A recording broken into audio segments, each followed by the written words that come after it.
ఈ రోజుతో మా ఇంటికి వెళ్ళిపోతాను అనుకున్నాను, కానీ ఇంకా 6 నెలలు ఉండాల్సి వస్తుంది. మీరు మౌనంగా ఎందుకున్నారు? నేనేమైనా జడ్జినా? ఆ తీర్పు నేను చెప్పానా?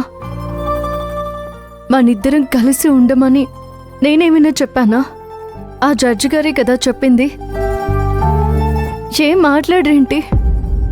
విని కూడా వినినట్టుగా ఉంటారు. కోర్టులో ఏం జరిగినా మీ ముందే కదా జరిగింది. విడాకుల గురించి మనమిద్దరం ప్రయత్నించాము, కానీ జడ్జి గారే ఇలా నిర్ణయించారు. దానికి నేనేం చేయను? నాకైతే ఎవరిని తప్పుపట్టాలో అర్థం కావట్లేదు. నాకదే విషయం మళ్ళీ మళ్ళీ మాట్లాడాలని లేదు, కానీ 6 నెలలు కలిసి ఉండాలి అన్నదే కొంచెం అతిగా అనిపించట్లేదా? అవును, నాకైతే మా అమ్మ హాసిని మీద బెంగగా ఉంది. వాళ్ళు నా గురించి ఎంత బాధపడుతున్నారో ఏమో. చూడండి మంజు మేడం, నాకు మీలాగా రోజు రోజు గొడవ పడ్డం నాకు నచ్చదు. నాలాగా అంటే నేనే రోజు మీతో గొడవ పడ్డానికి వచ్చాను? ఇదే ఈ విధంగా ఎదురు ప్రశ్నించడమే నాకు నచ్చదు. సరే, నేనేమంటున్నానంటే ఇంకో 6 నెలలు మనం కలిసి ఉండాలి. అందుకు గొడవలు లేకుండా ప్రశాంతంగా ఉండాలి. మీరు మీ ఇష్ట ప్రకారం నడుచుకోండి, నేను నా ఇష్ట ప్రకారం నడుచుకుంటాను. కానీ ఊరికే పిల్ల చేష్టలు చేసి మాట్లాడొద్దు చెప్తున్నాను. నేనెప్పుడు చేశాను పిల్ల చేష్టలు? మీరు మాటి మాటికి అంటారు. పోనీలే, నాకు గొడవ పడాలని లేదు. నాకు గొడవ పడాలని లేదు.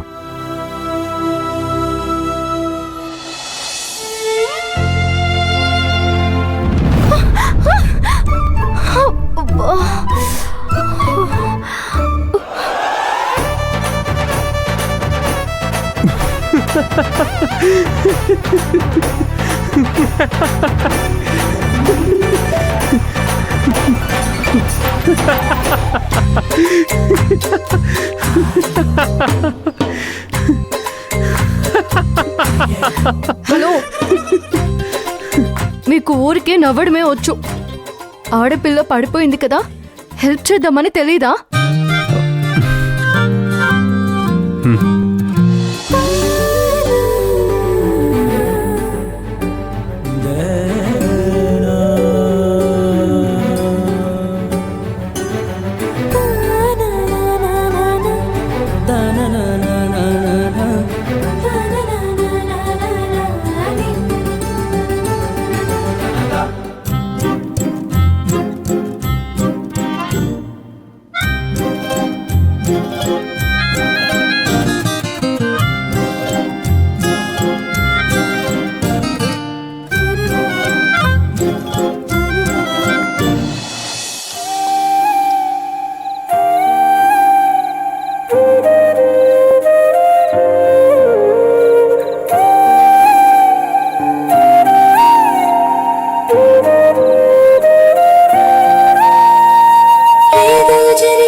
అంటే మంజు శాలరీ ఇప్పట్లో రాదన్నమాట మన ఇంటికి.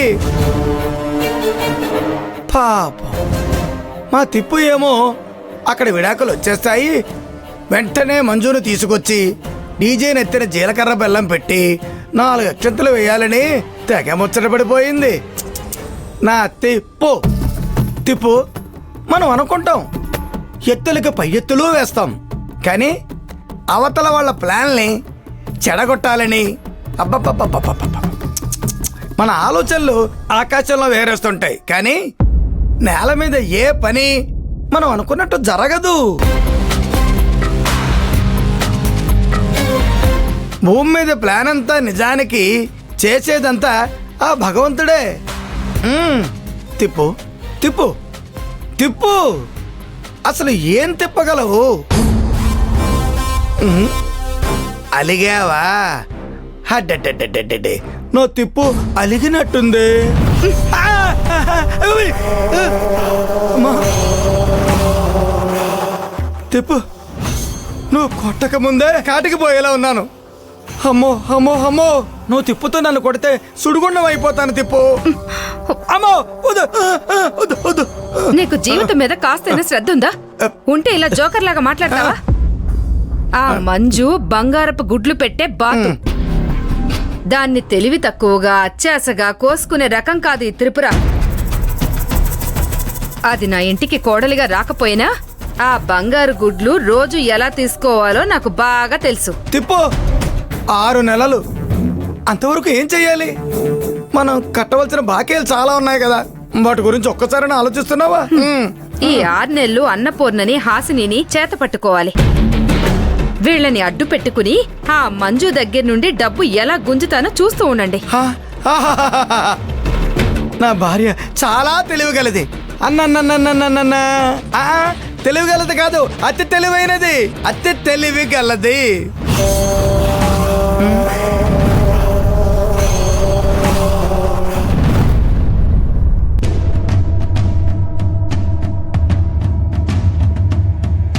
అమృత, అత్తయ్య చెప్పండి. బంతిని గోడకేసి కొడితే ఏమవుతుందే? మీకు ఇది కూడా తెలీదా? ఏయ్, నవ్వడం కాదు, నేనడిగిన దానికి సమాధానం చెప్పు. అత్తయ్య, గోడ కొట్టిన బంతి తిరిగి వెనక్కొచ్చేస్తుంది కదా? అవునత్తయ్యా. ఈ మణమ్మ చెప్పేది కూడా అదే. ఆ కాకి పిల్ల వెళ్ళినట్టే వెళ్ళి మళ్ళీ వెనక్కొచ్చేసింది. అత్తయ్యా, మంజు పోలీస్ కదా, చట్టాలు సెక్షన్లు బాగా తెలిసిపోయినట్టున్నాయి. మన ముందేమో నేను వెళ్తాను అని రాగం తీస్తుంది, మనం వెళ్ళింది కదా అని చూసేలోగా తిరిగొచ్చేస్తుంది. 6 నెలలు ఆగాల, అప్పుడు గాని సత్యకు ఆ కాకి పిల్లకి విడాకులు రావా? బాధపడకండి అత్తయ్యా, 6 నెలలు ఎంతత్తయ్యా? 6 వారాల లెక్క ఇట్టే అయిపోతాయి.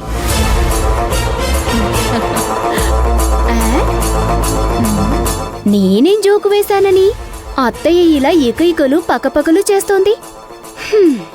మంజు మళ్ళీ వెనక్కొచ్చేసరికి ఉన్న మైండ్ కాస్త హుష్కాకి అయినట్టుంది.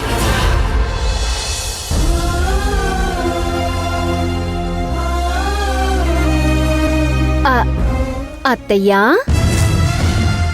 ఎందుకు నవ్వుతున్నారు? ఎందుకా? 6 నెలలు ఇట్టే 6 వారాల్లో అయిపోతాయా?